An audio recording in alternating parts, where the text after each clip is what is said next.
नमस्कार. आपलं स्वागत आहे आयकॉन स्टील प्रस्तुत बिल्ड आयकॉन या उपक्रमामध्ये. आज आम्ही आलो जळगावमध्ये आणि माझ्यासोबत आहेत मास्टर इंजिनियर भूषण बियाणी सर. मास्टर इंजिनियर म्हणण्याचा अर्थ कारण त्यांनी मास्टर्स केलेलं आहे, त्यामुळे हे पहिलं कारण. आणि दुसरं मास्टर्स आहे म्हणजे गेल्या अनेक वर्षांपासून ते या फील्डमध्ये अतिशय उत्तमरित्या काम करतायत. रेसिडेन्शियल प्रोजेक्ट्समध्ये त्यांची स्पेशालिटी आहे, त्यामुळे त्यांचा हा आजवरचा प्रवास कसा होता, त्यांना आलेले अनुभव कसे होते आणि भविष्यातली वाटचाल कशी असणार आहे, या सगळ्याबद्दल आपण बिल्ड आयकॉन या प्लॅटफॉर्मवर त्यांच्याशी गप्पा मारणार आहोत. त्यामुळे थेट गप्पांना आपण सुरुवात करूया. थोडी फ्लॅशबॅक पासून सुरुवात करूया. ते म्हणजे तुमचं स्कूलिंग कसं होतं, तुमचं कॉलेज कसं होतं आणि सगळ्यात महत्वाचं सिव्हिल इंजिनिअरिंग या फील्डमध्ये येण्यामागची प्रेरणा कोणाची होती, इन्स्पिरेशन कोणाचं होतं, त्यांच्यामुळे तुम्ही या फील्डमध्ये आलात. ठीक काय सांगाल? सर, स्कूल झाला माझं एरंडोलला 1st to 6th पर्यंत. आरटी काबरे स्कूल आहे, खूप फेमस आहे एरंडोलची. त्यानंतर 7वी पासून 10वी पर्यंतचं एज्युकेशन जळगावला लाना स्कूल म्हणून. त्यानंतर 11-12 सायन्स आणि नंतर मग डिप्लोमा सिव्हिल केला SMIT कॉलेज जळगावला. सिव्हिल इंजिनिअरिंगला ऍडमिशन घेण्यासाठी आमचे फुवा आहेत म्हणजे आत्याचे मिस्टर्स, त्यांनी खूप मोटिवेट केलं आणि त्यांनी स्वतः माझं ऍडमिशन सिव्हिल इंजिनिअरिंगला करून दिलं. त्यावेळेस सिव्हिल इंजिनिअरिंग म्हणजे खूप कमी लोक ऍडमिशन घेत होते. 2004 मध्ये डिप्लोमाला फर्स्ट इयरला ऍडमिशन घेतली, तर त्यावेळेस मोजून एक 4-5 स्टुडंट सिव्हिलला होते. त्यामुळे प्रेशर ते होतं का आपण काही चुकीच्या ट्रॅकला तर चाललो नाही होतं, कारण की सगळे मेडिकल्स, कॉम्प्युटर, IT सगळे करत होते.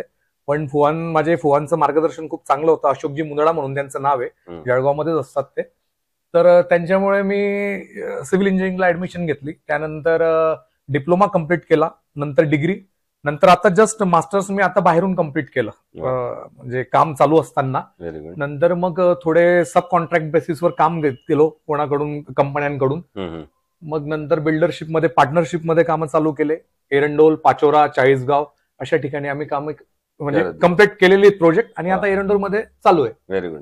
पण त्यांच्या इन्स्पिरेशनमुळे तुम्ही या फील्डमध्ये बिलकुल. पण मग तुम्हाला स्वतःला काय बनायचं होतं असं? स्वतःला तर सर म्हणजे त्यावेळेस बघायला गेलं तर असं काही खूप काही मोटिवेशनल जे आता आज प्लॅटफॉर्म अवेलेबल आहेत, त्यावेळेस तसं काही नव्हतं. कारण की परिस्थिती घराची अशी होती, वडील आजही शेती करतात, ते येत नाही. म्हणजे त्यांचं एक बुवा आम्हाला फक्त आमच्याकडे येतील ते 1-2 दिवसासाठी राहतील, त्यानंतर ते परत त्यांच्या गावी जातात, त्यांना राहत नाही म्हणजे त्याच्यामुळे आम्हाला असं काही विषय नव्हता सर लक्षात की बुवा काही, फक्त एक मेडिकलची इच्छा होती की बुवा आपण डॉक्टर बनायला पाहिजे. पण काही कारणास्तव आपण म्हणजे मी तिकडे जाऊ नाही शकलो, म्हणून सिव्हिल इंजिनिअरिंगला ऍडमिशन घेतली. त्यानंतर सिव्हिल केलं, नंतर मग बिल्डरशिप मध्ये कामं केली. एक चांगलं, सगळ्यांच्या आशीर्वादाने, देवाच्या आशीर्वादाने सगळं चांगलं झालंय. क्या बात आहे. मग आणखीन एका तुम्हाला याची आठवण फक्त मला विचारायची, ते म्हणजे पहिला इंडिव्हिज्युअल प्रोजेक्ट जो केला, कारण हे शिक्षण झालं त्याच्यानंतर कामाला सुरुवात. बिलकुल. पण जेव्हा वैयक्तिकरित्या आपण पहिला प्रोजेक्ट करतो त्याची एक आठवण वेगळी असते, तेव्हा दडपण असतं. बिलकुल. काय सांगाल? सर, आम्ही 4 पार्टनर्स मिळून एक रो हाऊसेस चालू केला पहिले अगोदर स्टार्टला, का बुवा आता आपण बिल्डरशिप मध्ये काम करायला हवं. त्यासाठी आम्ही 4 पार्टनर होतो. एक रो हाऊस विकला, त्यामध्ये आम्हाला प्रत्येकाला 4 महिन्यानंतर 16,000 हजार प्रॉफिट राहिला. आणि ते आमच्यासाठी खूप महत्वाची गोष्ट होती का आम्ही फर्स्ट घर चालू केलेलं आहे, त्यामध्ये आपल्याला असा प्रॉफिट राहिला. त्यावेळेस एक्सपिरियन्स नव्हता. नंतर मग त्या 1 घराची 2 घरं चालू केले, 4 घरं केले, 12 घरं केले, मग नंतर चालू राहिलं. हो. आणि आता जस्ट एरंडोलमध्ये, एरंडोल आमचा एक छोटा तालुका आहे, शांत तालुका आहे जळगाव जिल्ह्यातला. आतापर्यंत एरंडोलमध्ये अपार्टमेंट हा विषय नव्हता, का बुवा इथं फ्लॅट सिस्टम नव्हता. तर 2 वर्षापूर्वी आपण त्यासाठी एक सुरुवात केली आणि एरंडोलमध्ये पहिली बिल्डिंग जी 6 माल्याची आहे, फ्लोअरची आहे, इंडिव्हिज्युअल 1 फ्लोअरला 1च फ्लॅट आहे, ती आपण पूर्ण केली आणि सगळे बुक झाले. सगळे लोक तिथं राहतायत आणि आता लोक आमच्याकडे डिमांड करतात की बुवा आता बिल्डिंग अजून बनवा. म्हणजे आता लोकांना ही गोष्टी म्हणजे अपार्टमेंट काय आहे एरंडोलमध्ये आता लक्षात यायला लागलं. आता येऊया या क्षेत्रातल्या काही प्रश्नांकडे. बिलकुल. पहिला प्रश्न असा आहे की या क्षेत्रामध्ये अकुशल कामगारांचं प्रमाण फार मोठं आहे. बिलकुल. अनस्किल्ड लेबर आपण त्यांना म्हणतो.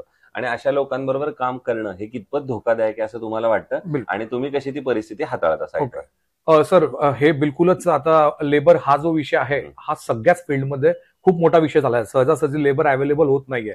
आपण कोणालाही बोलवा, प्लंबर्स बोलवा, इलेक्ट्रिशियन बोलवा, मिस्त्री बोलवा, हे यांच्याकडे स्वतःकडे लेबर्स नसल्यामुळे हे जे टेम्पररी बेसिसवर त्यांच्याकडे माणसं अवेलेबल आहेत त्यांना घेऊन येतात. आता इन केस तुम्हाला एक सांगतो मी, एक प्लंबिंग काम आहे. प्लंबर ज्यावेळेस बिल्डिंगला काही त्याला पाईप्स वगैरे टाकायचे, कन्सील करायचे, तर तो ज्या प्रकारे ब्रेकर्समध्ये तोडतो, तर जो अनस्किल्ड लेबर असतो तो कुठेही त्या हिशोबाने ब्रेकर लावून देतो. तो कॉलम असेल, बीम असेल, त्याला त्यातलं काही कळतच नाही. तो बिल्डिंगला एक सगळ्यात महत्वाचा म्हणजे एक तो खूप मोठा धोका नंतर उद्भवू शकतो. या गोष्टींना मग आम्हाला साईटवर उभं राहून स्वतः त्यांना गाईडलाईन देऊन करून घ्यावं लागतं काम. बरोबर. तर हा एक सगळ्यात महत्वाचा विषय आहे का आमच्या फील्डमध्ये आता स्किलफुल लेबर खूप कमी आहे. अनस्किल्ड लेबरांची संख्या खूप जास्त वाढलेली आहे. त्याचं कारण असं आहे की सध्या कुठल्याही फील्डमध्ये लेबर्स हे अवेलेबल नाहीत. त्याच्यामुळे हा प्रॉब्लेम चालू आहे. आणि प्रत्येकालाच काही ना काही मोठं व्हायचंय अशी इच्छा आहे. ऍक्च्युली आपण बघायला जातो तर प्लंबिंग, इलेक्ट्रिशियन्स, पेंटर्स हे खूप चांगले बिझनेस आहेत, त्यामध्ये आपण करिअर करू शकतो. पण मग आपल्याकडे अजून बऱ्याच लोकांची सायकोलॉजी तशी नाही का बुवा पुढं असं त्यांना वाटतं की अजून स्कोप आहे, अजून स्कोप आहे, आणि जेव्हा की त्याची खरी डिमांड आहे. बिलकुल डिमांड आहे सर. आता मी एक तुम्हाला जस्ट विचारतो, तुमच्याकडे काही प्लंबिंगचं काम निघू द्या, लवकर मिळणार नाही, शोधावं लागतं. बरोबर. तर तो सगळ्यात महत्वाचा विषय. पण मग आता ठीक आहे, जे तसं चाललंय त्यामध्ये काम करतोय. आणखीन एक प्रश्न विचारायचा, म्हणजे रेसिडेन्शियल मध्ये तुम्ही काम करताय म्हणून बऱ्याचदा तुम्ही कस्टमरकडे एक वाक्य ऐकलं असेल की आमचं बजेट थोडं कमी आहे आणि एवढ्याच बजेटमध्ये आता आम्हाला बसवून द्या. बिलकुल. तर अशा वेळेला बजेट आणि क्वालिटी या दोन्हीचं बॅलन्स तुम्ही कसं करता मग? सर म्हणजे एरंडोलमध्ये जर आपण कधी आलात किंवा काही झालं तर आम्ही आमचा स्वतःचा प्लॅटफॉर्म असा तयार केला आहे की सगळ्यात चांगल्या कॉलनीमध्ये सगळ्यात स्वस्त घरं विकणारे म्हणजे आम्ही आहोत. हा, जर तुम्ही एरंडोलला कधी आले, तुमची व्हिजिट झाली तर नक्कीच विचारा. त्यामुळे लोकांना एक भरोसा आहे की आपल्याला इथं कामाची क्वालिटी चांगली मिळेल.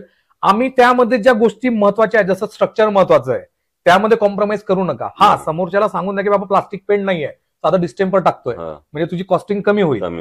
बाकी त्याच्यासाठी जो महत्वाचा विषय आसारी, सिमेंट, जे काही सगळ्या गोष्टी जे आपल्या बिल्डिंगला चांगलं बनवू शकतात, त्यामध्ये आम्ही कुठलीही कॉम्प्रोमाइज करत नाही. आपल्याला बाकीच्या ज्या फिनिशिंग आयटम्स आहेत त्या कस्टमर्सला सांगून आम्ही त्या गोष्टी त्यांच्याकडनं तसंच समजून त्यांना देतो की बाबा तुम्ही जर याची कॉस्टिंग कमी केली तर तुमच्या स्ट्रक्चरचा रेट कमी होणार आहे. त्यामुळे आम्ही त्या पद्धतीने घरं एरंडोलमध्ये आतापर्यंत सेल करत आलेलो आहोत. आता हा झाला जसा एक प्रश्न, जसं तुम्ही सांगितलं बजेट आणि क्वालिटी. याच्यापेक्षा एक वेगळा प्रश्न आहे, तो म्हणजे असा आहे की जळगाव जिल्ह्याच्या विकासाचं विजन एक इंजिनियर आणि बिल्डर डेव्हलपर म्हणून जर तुम्हाला विचारलं तर तुमच्या डोळ्यासमोर कुठले असे सेक्टर्स येतात की ज्या सेक्टरवर आता काम केलं गेलं पाहिजे, जर येणाऱ्या 15-20 वर्षात आपल्याला जळगाव जिल्ह्याला पुण्या मुंबई सारखं पुढे न्यायचं असेल तर तुम्हाला काय वाटतं, कुठल्या सेक्टरवर काम झालं पाहिजे? सर, जळगाव जिल्हा हा बघायला गेलं तर एक शेती पण इथली खूप चांगली आहे. त्यानंतर इथं लेबर आणि सगळ्या गोष्टी चांगल्या पद्धतीने अवेलेबल आहेत. त्याचा जर वापर केला गेला तर थोडा MIDC जर आपल्याकडे इंडस्ट्रियल एरिया डेव्हलप झाला तर त्याने काय होईल, इथला जो लोकल जो शिकलेला तरुण आहे तो इथंच थांबेल, तो मुंबई पुण्यात जाणार नाही. म्हणजे तिथे जाऊन जी गर्दी होते ती आमच्याचकडे राहील. तर इथं जर काही डेव्हलपमेंट झाली तर त्या हिशोबाने इथं इन्फ्रास्ट्रक्चरही डेव्हलप होईल. इथं लोक जर राहिले तर ते जे मुंबई पुण्यामध्ये घरं घेत आहेत ते जळगावला घेतील. बरोबर. म्हणजे जेणेकरून सगळ्यांचाच फायदा होणार आहे. पण अशा वेळेला सरकारनं काय पावलं उचलली पाहिजेत असं तुम्हाला वाटतं? सर, इंडस्ट्रियल मार्केट यांनी इथं डेव्हलप करायला पाहिजे. बरोबर. तो डेव्हलप केला म्हणजे जागेचे भाव सुद्धा चांगले, लोकांना चांगले पैसे मिळतील आणि लोक इथं स्थायिक होतील. बरोबर. त्याच्यामुळे जे इथून आज पलायन करतायत मुंबई पुणे, कारण कोणालाही जर विचारलं तर तो जळगावमध्ये थांबायला तयार नाहीये, त्याचा बिझनेस नाहीये, कारण की इथे नोकरीसाठी खूप कमी ऑप्शन्स आहेत. त्यामुळे त्याला इथून शिकला म्हणजे तो मुंबई पुण्यालाच जातो. सेकंड ऑप्शन आहे, एक एज्युकेशन मध्ये आपण थोडं प्लस करायला पाहिजे, इम्प्रुव्हमेंट पाहिजे, कॉलेजेस तसे पाहिजे. या सगळ्या गोष्टी जर झाल्या तर इथले जे आमचे लोकल आहेत, यंग जनरेशन, ती इथंच थांबेल, इथंच कामं मिळतील. त्यामुळे इन्फ्रास्ट्रक्चर डेव्हलप होईल. आम्ही जे आज वर्षाला 10 घरं बांधतोय ते इथं राहिल्यामुळे कदाचित ते घरं 50 होतील. बरोबर. म्हणजे सगळ्याच वाढेल. दुसरं, कन्स्ट्रक्शन मध्ये जेव्हा स्टील निवडायची वेळ येते तेव्हा तुम्ही काय पॅरामीटर्स त्याचे बघता आणि मग ठरवता की हे स्टील चांगलं आहे, हे वापरलं पाहिजे? सगळ्यात महत्वाचं आहे सर एक ब्रँड. तो तर एक आहेच. ब्रँड वापरण्याचं कारण म्हणजे असं आहे की आपल्याला जी क्वालिटी मिळते स्टीलची, जे आपल्याला त्यातल्या ज्या गोष्टी पाहिजेत, त्याचं वेट प्रॉपर पाहिजे. 12 मीटरमध्ये जितकं वेट आपल्याला IS मध्ये दिलेलं आहे तितकंच वेट यायला पाहिजे. तिची जी हे आपलं स्ट्रेंथ वगैरे. तर त्यामुळे आम्ही तर एरंडोलमध्ये आम्हाला एक दादा स्ट्रीट ट्रेडर्स म्हणून आमचे आहेत, म्हणजे आयकॉन स्टील आम्ही आजच नाही, अगोदरपासूनच आयकॉन स्टील वापरतोय आमच्या साईटवर आहे. आणि आता सुद्धा जो ऑनगोईंग प्रोजेक्ट माझा चालू आहे एरंडोलला तिथेही चालूच आहे आयकॉनच आहे. मग आयकॉनचं तुम्हाला प्रॉडक्ट बद्दल तर तुम्ही सांगितलं, त्यांच्या क्वालिटी बद्दल, सर्व्हिस बद्दल, कॉस्ट बद्दल काय सांगाल? Sir, service proper. त्याच्यानंतर कंपनीचे सगळे एक्झिक्युटिव्ह आणि आमचे जे डीलर्स आहेत दादा श्री ट्रेडर्स, ते स्वतः प्रॉपरली आमच्याशी कम्युनिकेट करतात. आम्हाला कुठलीही अडचण असली सर्व्हिसमध्ये किंवा टाइमावर माल साईटवर कधी कधी पोहोचत नाही, त्यामध्ये ते सगळं आम्हाला क्लिअरन्स करून देतात. त्यामुळे सगळ्यांचं एक चांगलं कॉपरेशन आम्हाला मिळतंय आयकॉनकडनं. आणि आता अगदी शेवटचा प्रश्न बिलकुल ते म्हणजे या फील्डमध्ये आता जे तरुण इंजिनियर्स येतात, आता तुम्ही ज्यांच्याबद्दल बोलत होता, Yes. यंग टॅलेंट आहे, इथंच थांबलं पाहिजे, Yes. तर अशा इंजिनियरसाठी ज्यांचं फर्स्ट म्हणजे त्यांना एक ऍडवाइस मी दिली एक मोठा भाऊ म्हणून, हम्म. की प्रॅक्टिकल नॉलेज अगोदर घ्या. बरोबर. थेरॉटिकल तुम्ही घेऊन बसलेले आहात, हम्म. पण जी काही साईट मिळेल ती एका घराची असेल, एका रूमची असेल, कसली असेल, रोडची असेल, जे काय असेल, पण ते ऑन फील्ड जाऊन काम करा.